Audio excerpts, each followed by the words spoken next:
নমস্কার বন্ধুরা, আমি পূজার রান্নাঘরে সবাইকে স্বাগত। আজ আমি আপনাদের জন্য নিয়ে এসেছি একদম গ্রাম বাংলার ঐতিহ্যবাহী একটি রেসিপি, বেতের শাক দিয়ে লাউ শাক রান্না। এই শাকটির স্বাদ যেমন অনন্য, তেমনি পুষ্টিগুণও প্রচুর। চলুন শুরু করি। প্রথমে আমি নিয়েছি এক আঁটি বেতের শাক। এই বেতের শাক শরীরের জন্য খুবই উপকারী, তাই বেতের শাকের সাথে লাউ শাকের এই রেসিপিটি অবশ্যই বাড়িতে একবার ট্রাই করবেন। এখন নিয়েছি কয়েকটি পাতা সহ কচি লাউ ডাঁটা। এখন লাউ শাকগুলোকে মাঝারি মাপের করে কেটে নিয়েছি।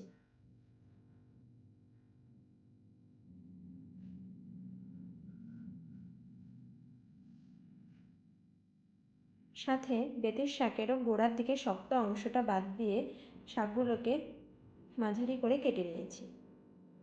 শাকগুলোকে ভালোভাবে ধুয়ে নিতে হবে জল পাল্টে পাল্টে, যাতে মাটি বা বালি না থাকে। আর নিয়েছি ফোড়নের জন্য কাঁচা লঙ্কা এবং গোটা কয়েক রসুন। এরপর গ্যাসে কড়াই গরম করে আমি তাতে ধুয়ে রাখা শাকগুলো দিয়ে দেব। আর কয়েকটা গোটা দানাওয়ালা শিম দিয়ে ঢেকে দেবো 2 থেকে 3 মিনিটের জন্য। এখন ঢাকা সরিয়ে বেশ কিছুক্ষণ ধরে শাকটাকে নাড়াচাড়া করে নিতে হবে।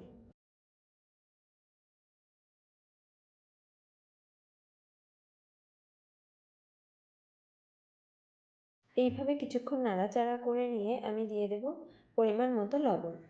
লবণ দেওয়ার ফলে শাক থেকে কিছুটা জল বের হবে।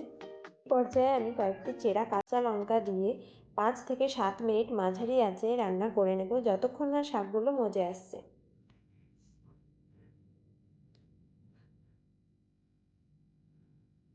দেখুন, শাক সুন্দরভাবে সেদ্ধ হয়ে গেছে এবং ডাঁটা ও শিমও ভালোভাবে সেদ্ধ হয়ে গেছে। শাক সেদ্ধ হলে জল শুকিয়ে আমি নামিয়ে নেব।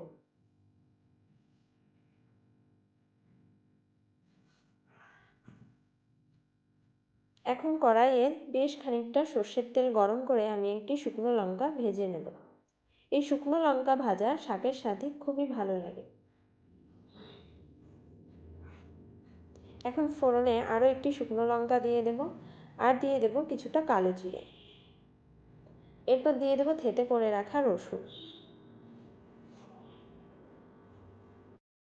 এখন রসুন একটু লালচে হয়ে এলে, সুন্দর একটা ঘ্রাণ বের হলে আগে থেকে সিদ্ধ করে রাখা শাকগুলো ঢেলে দেব। শাক ভালো করে নাড়াচাড়া করে রসুনের সাথে মিশিয়ে নিতে হবে এবং ভালোভাবে ভেজে নিতে হবে।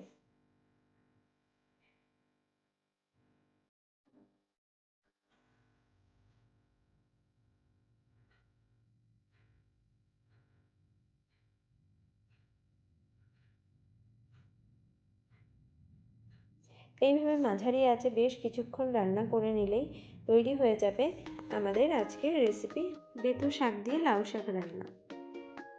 এরপর শাকের স্বাদ আরও ভালো করার জন্য কিছুটা চিনি ছড়িয়ে দেব এবং শাককে আরও একটু ভাজা ভাজা করে নেব।